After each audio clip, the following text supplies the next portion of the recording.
ตอนแรกทุกคนเลยคลิปนี้ไปเล่าเรียนเขตแคมป์ของมานี่ เปิดคลิปอยู่นี่เป็นเขตบ้านนาคำเนาะโอ้ตึกหน้าเนี่ยแล้วหลายประมาณนี้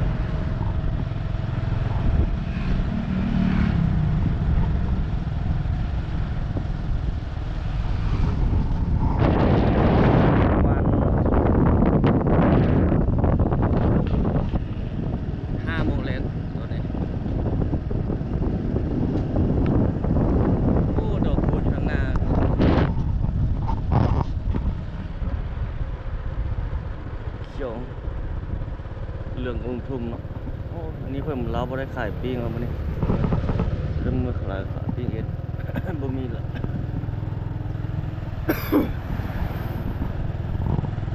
เป็นไอยังบ่ดีปานนี้โอ้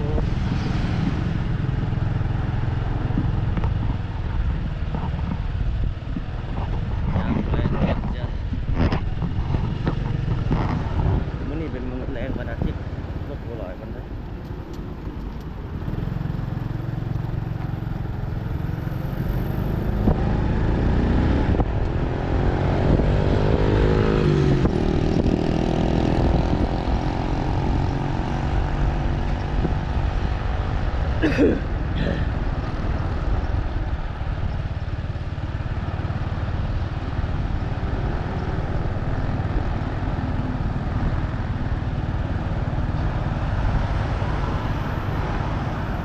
สดๆจากเวียงจันทร์ยามแรง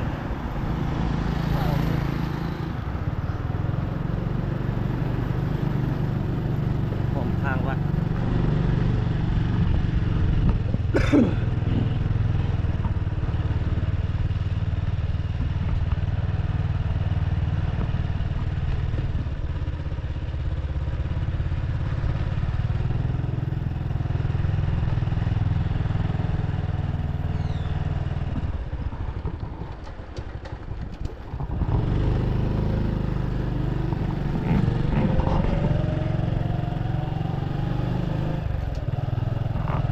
ตะเวนแดดนี่ยังหลายอยู่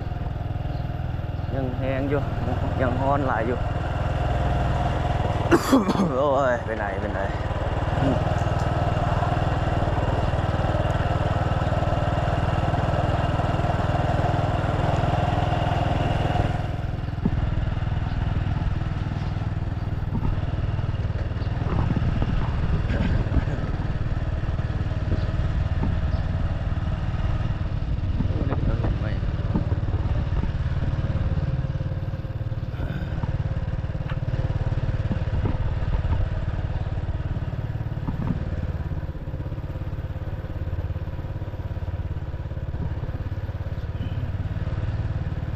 บ้านขุนตาท่าเขตนี้เมืองสีโคตะบอกนครหลวงเวียงจันทร์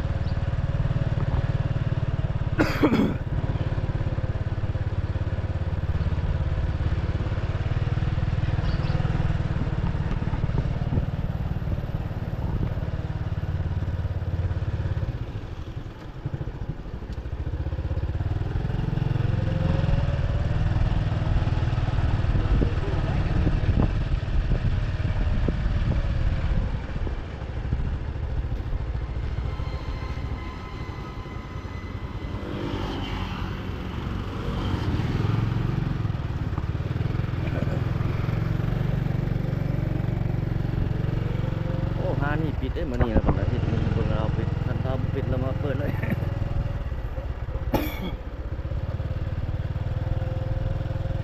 โอ้เป็นไงมีหมูกระทะร้านอาหารเนาะ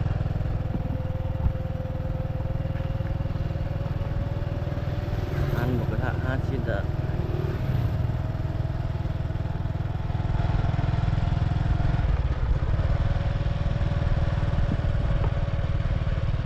มันย่างมาโลดมันที่ร้านก็เลยมา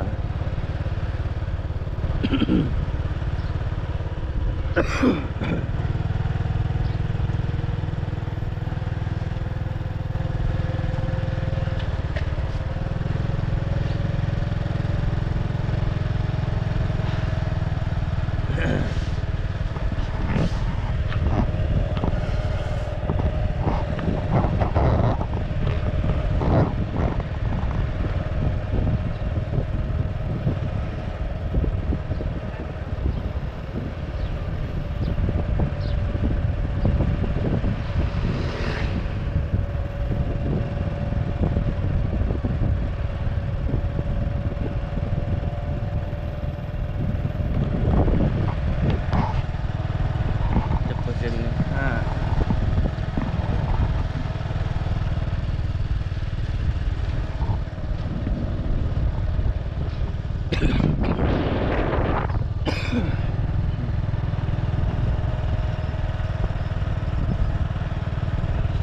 เป็นท้ายนี่จำมาบอกว่าอยู่โดนแล้วตึกตัวนี้ก็ได้นะ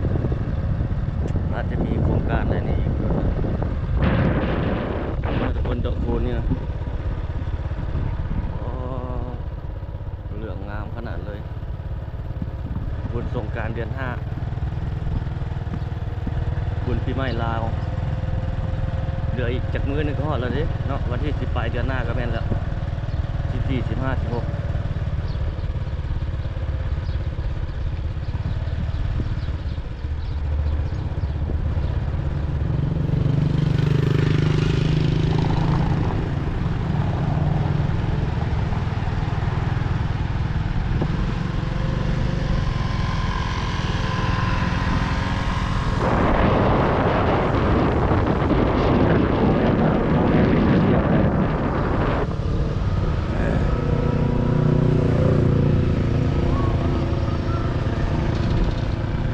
เบาลงไปลูก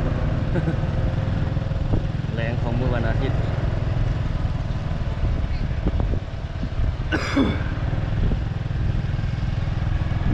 ที่ตลาดกลางคืนแคมป์คลองอันนี้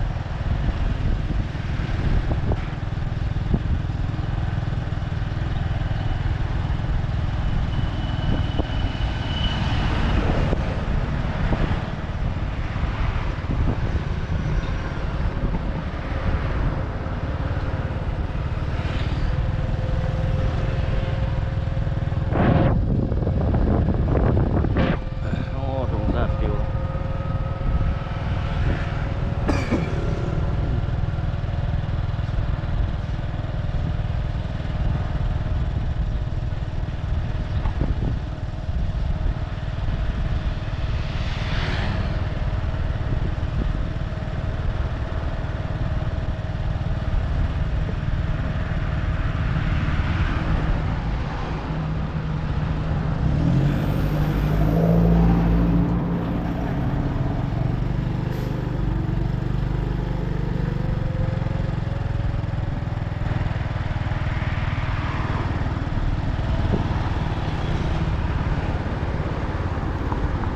ธรรมดาจอดบ่ได้นะวันนี้นะครับ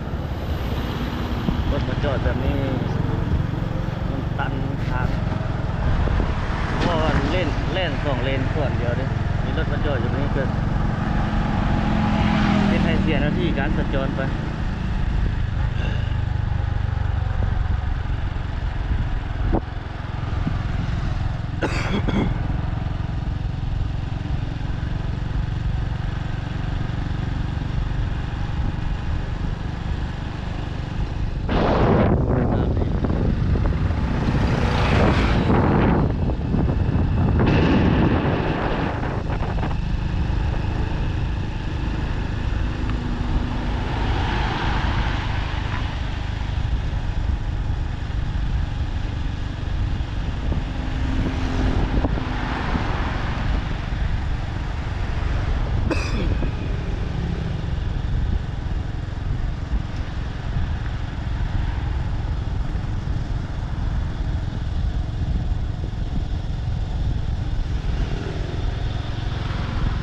เลี้ยวลงไปทางวัดสีเมืองเนาะบ่ได้ไปโดนเติบเลย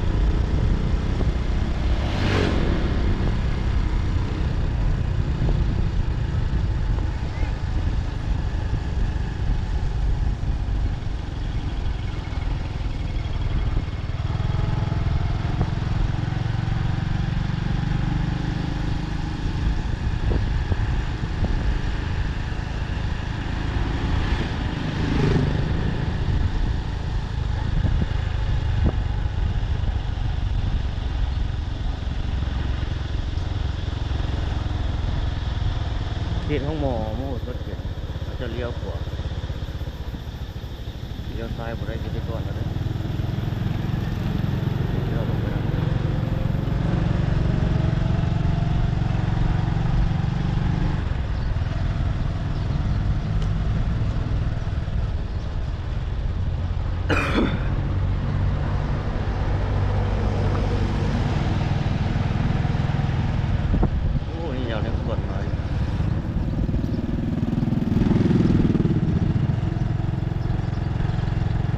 มาแบบนี้บ่ได้แล้วนี่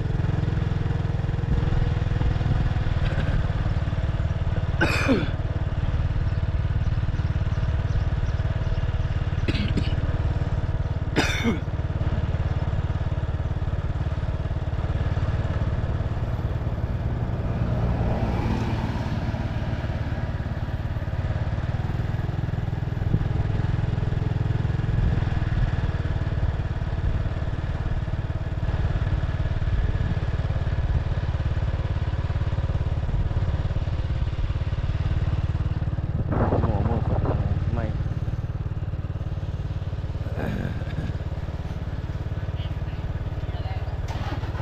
บ้านเพียวัดเขตนี้เมืองจันทบุรี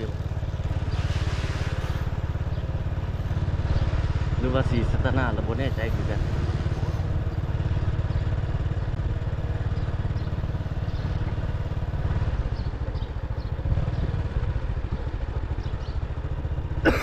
นี่เขาเลี้ยวเข้ามาเขาเห็นป้ายหนึ่งเขาจะว่าจิบเลี้ยวให้ทุกคนเป็นล็อกอยู่กันบนเอาออกมาเมื่อกี้นี่เขาเช็ดใหม่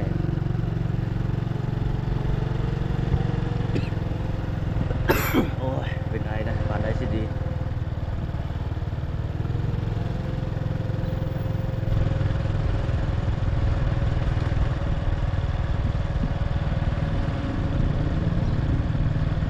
มีหอหลักเมืองเวียงจันทน์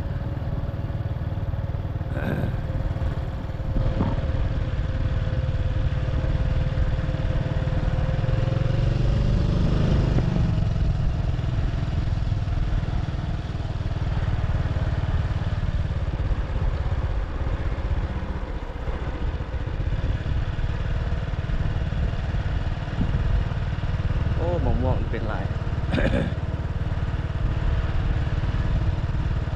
มีพาเข้าเบื้องวัดศรีเมืองอุ๊ย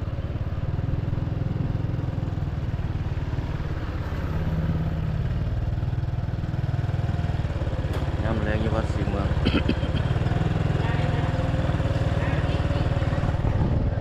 ทางในสิมมีคนหลายอยู่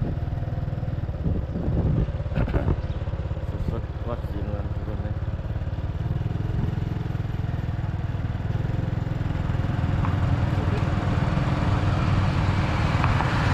โอ้นี่ประเทศใหม่จะเจือลงมือเองเลย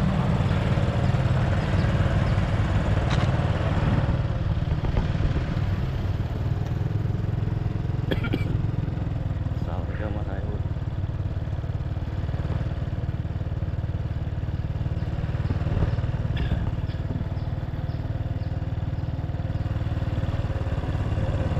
ตัวนี้ขายนับวัดศรีเมืองยามเลย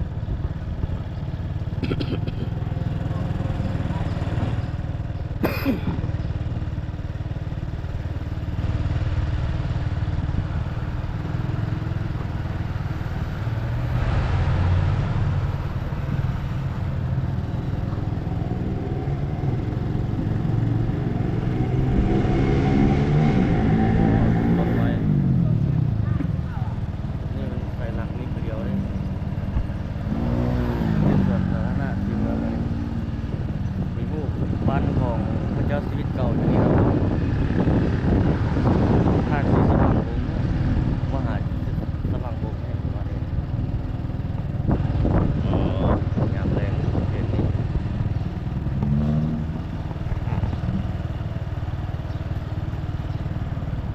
ลงไปทางนั้นเป็นถนนท่าเรือ มีสวนสาธารณะสี่เมืองอะไร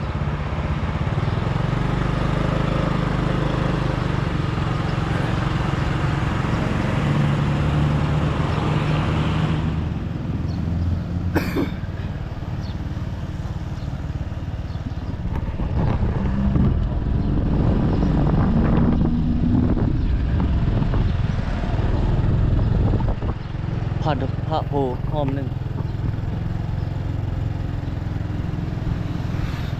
บ่เคยเข้ามาโลดห้อมนี่เอาก็ได้เมืองศรีสัตนาเนาะขึ้นเขตนี้น่าจะตันไปเอาเบิ่ง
บตันหอมนี่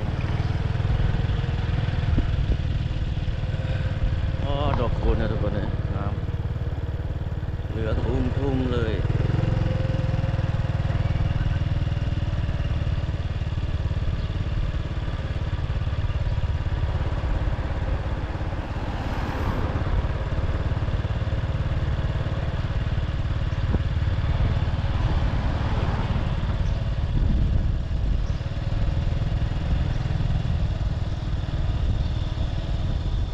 จะเข้าห้องนี้นะอุ๊บ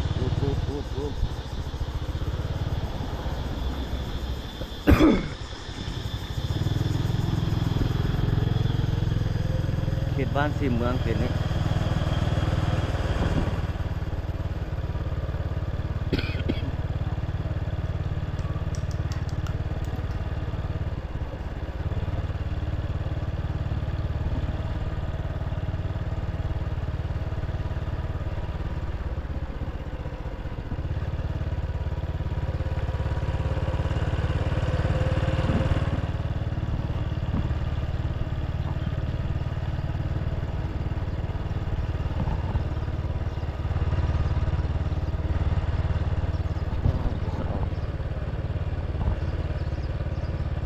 เป็นอพาร์ตเมนต์อยู่นี่ครับ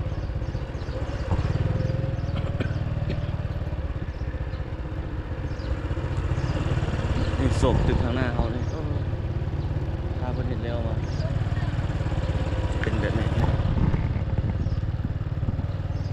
ยอดเลยผมมาเขาเที่ยวอยู่ทางที่เขาเป็นร้านอาหารเป็นแบบนี้ประเทศเดียวมาดูละ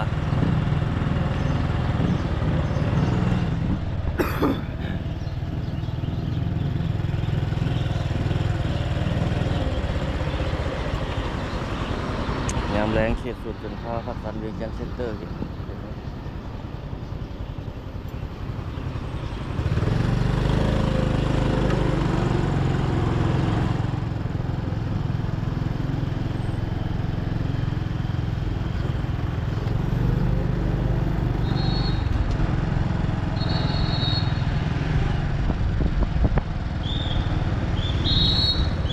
เสียงนี่อย่างไรมองเดียว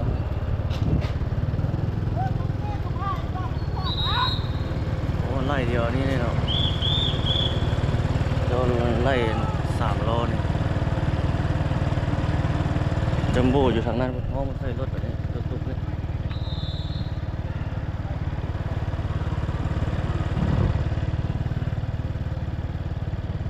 ไล่ก็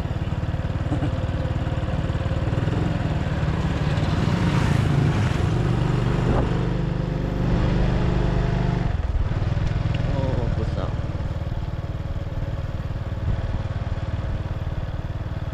เมื่อกี้เขาเจ้าห้องใส่ฮะอันน่ะจุกผู้เขาเจ้าขับรถก็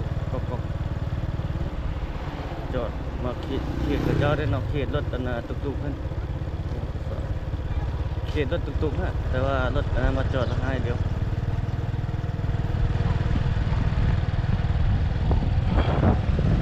ตรงนั้นเนาะ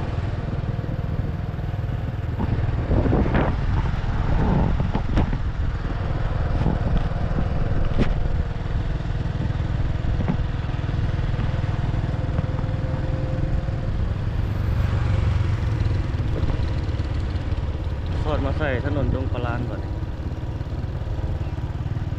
เรื่องของน้ำเดินลงไปดูสอดไปได้เลยโอ้ไอ้คนยอมเลย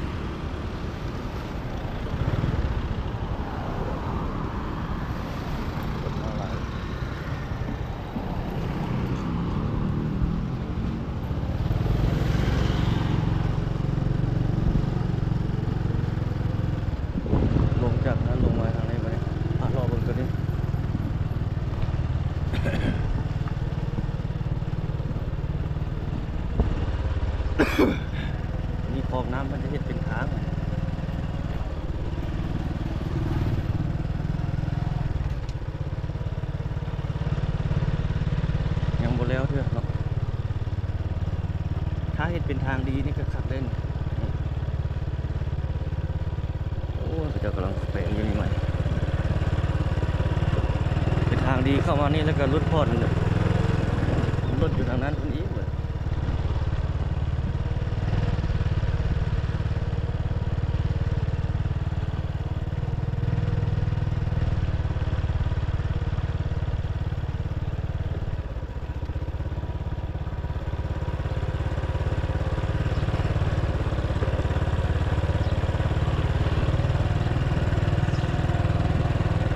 มีที่โรงแรมโอ้ต้นกล้วยนี่งามขนาดเลย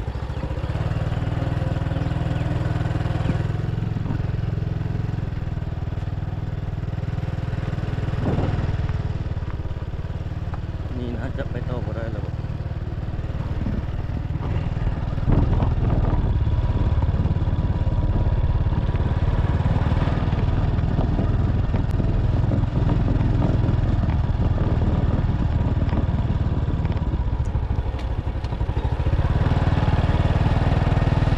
โอ้ไปต้มเลยเท่านี้ละ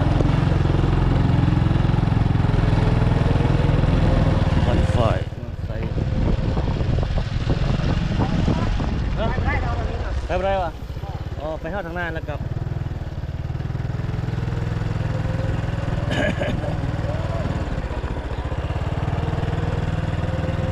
มันก็ให้ไปต้มมาหรอกเนี่ย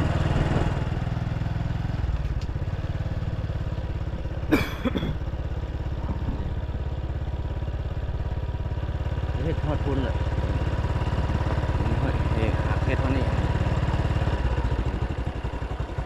กำลังเฮ็ดไปแป้งไปพุ่นแหละแล้วมันก็เฮ็ดคือกันนี่เดี๋ยว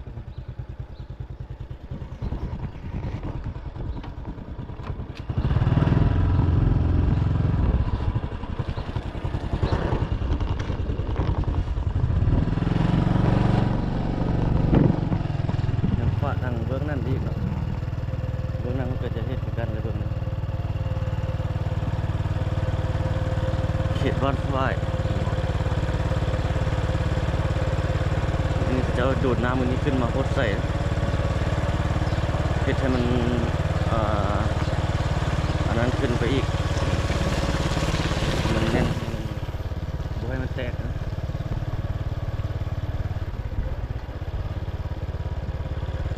บ้านไฟมันใช้สุดเข้าห้อมทางหน้าตรงนั้นได้บ่ไม่มีห้อมเลยนะน่าจะได้เนาะ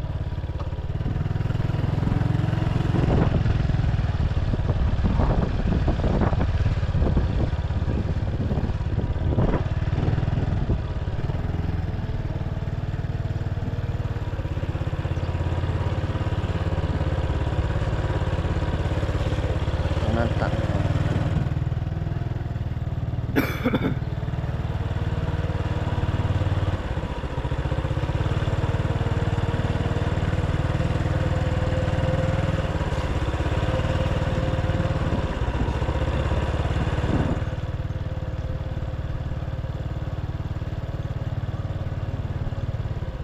ขี่รถจักรเลาะบ้านฝ้ายเมืองไซสิทธานครหลวงเวียงจันทน์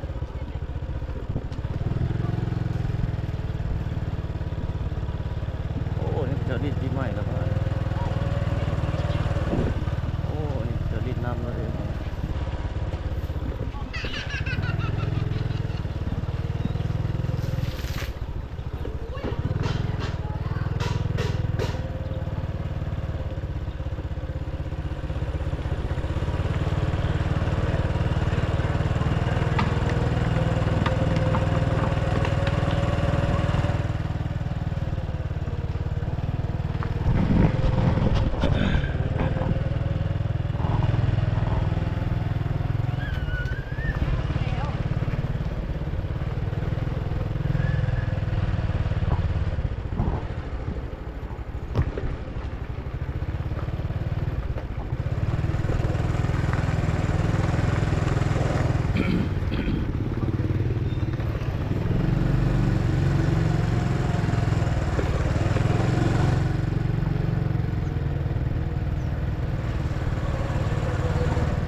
ซื้อซอสแต่ประตูไซมาแล้ว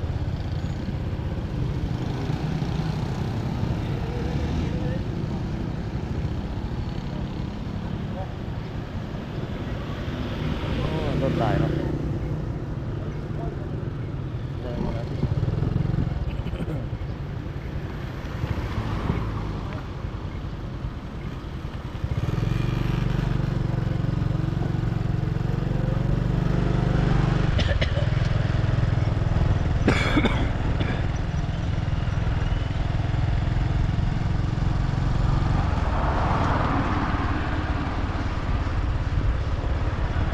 อันนี้เป็นถนนหนองบอนแล้วทุกคน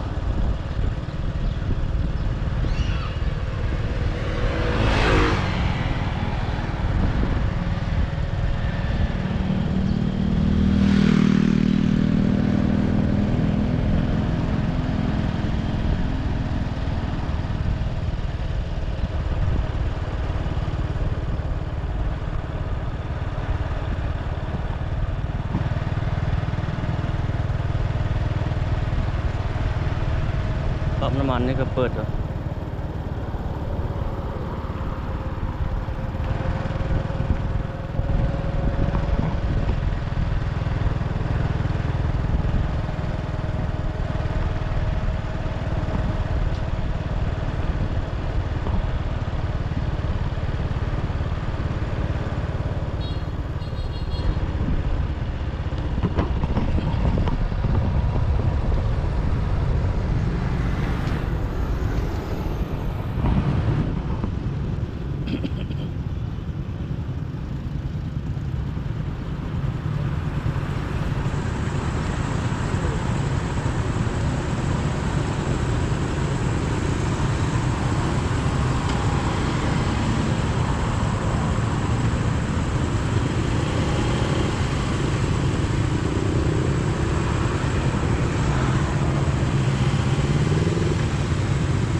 บ้านนาไซละเขตนี้นะ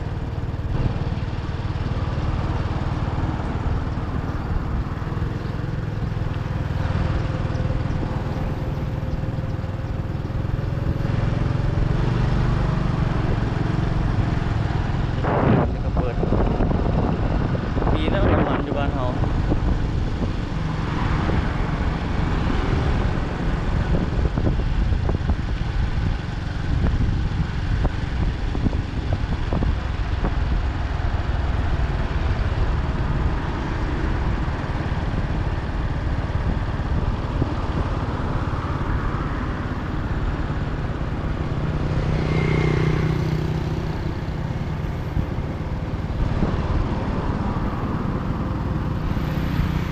บ้านนาไซนี่ขึ้นกับไซสินหาว่า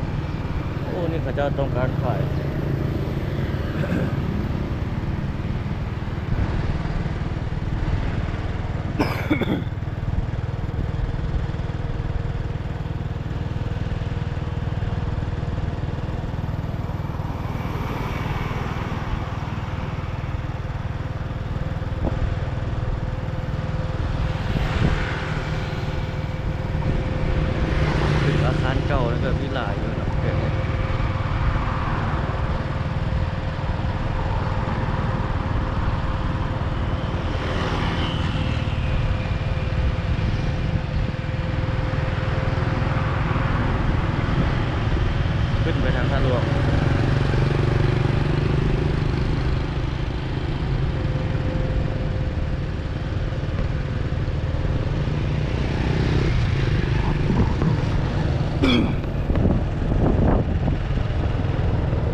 ข้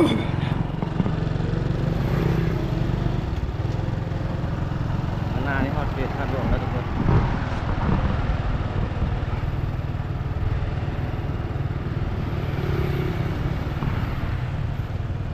มีร้านอาหารเวียดนาม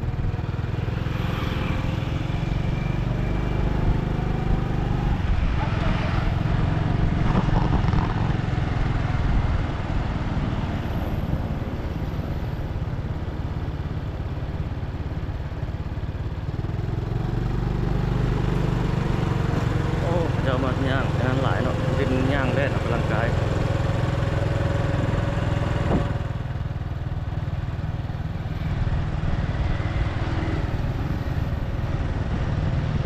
คนหลายยามแรงมาที่เขตนี้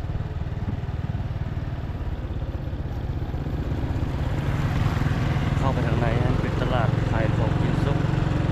ท่าหลวงมีหลายอย่างอยู่อาหารการกินมีหลายอย่าง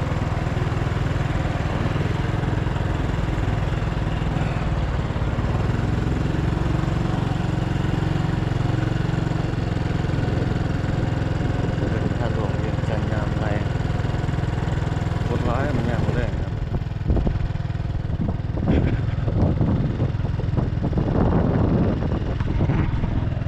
เอาเข้าไปเบิ่งทางหน้าทางท่าหลวงครับ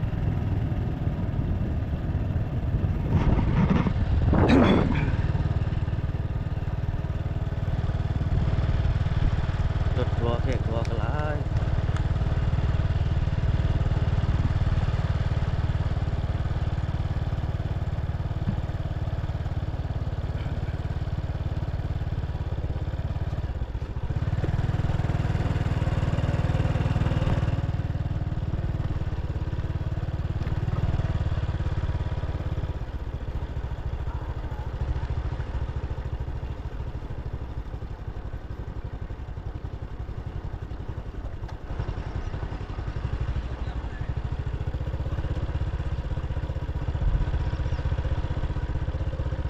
บรรยากาศสดอยู่เดินพระธาตุหลวงแล้วก็เข้ามาในเขตพระธาตุหลวงแล้วตอนนี้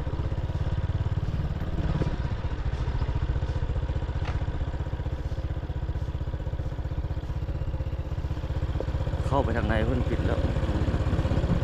จะมีโมงได้เข้าไปทางไหนเข้าไปด้านในก็มาเรียน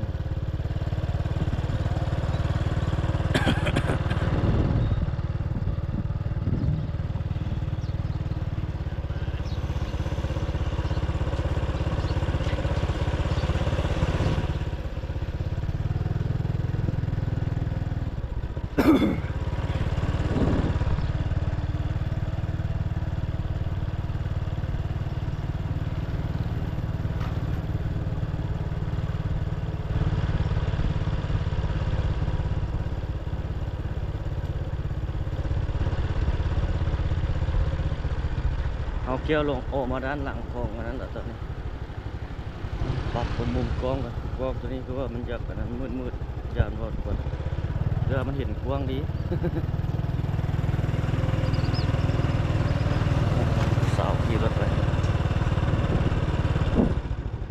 ปรับมุมกล้องใหม่กัน